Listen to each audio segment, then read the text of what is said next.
మహువా భారతదేశంలోని మధ్య అడవుల్లో పుట్టిన జీవన వృక్షం. మధ్యప్రదేశ్, ఛత్తీస్గఢ్, ఒడిశా, జార్ఖండ్, తెలంగాణ అడవులే దీని అసలు గృహం. ఉదయపు అంధకారంలో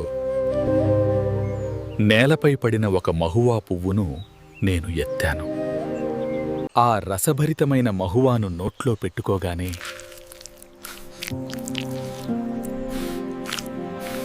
అది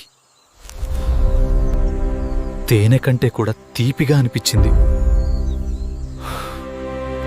ప్రపంచం దీనిని మద్యం అంటుంది.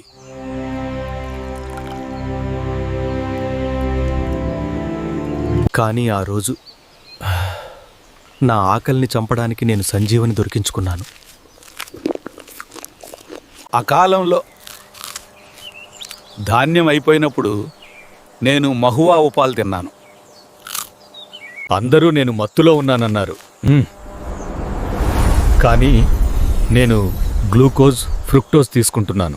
పాలు ఖరీదైనప్పుడు పిల్లలకు ఎండు మహువా పెట్టాను. ఇందులో బియ్యం కంటే ఎక్కువ కాల్షియం, ఫాస్ఫరస్ ఉంది. పువ్వే కాదు, విత్తనం కూడా అమృతం.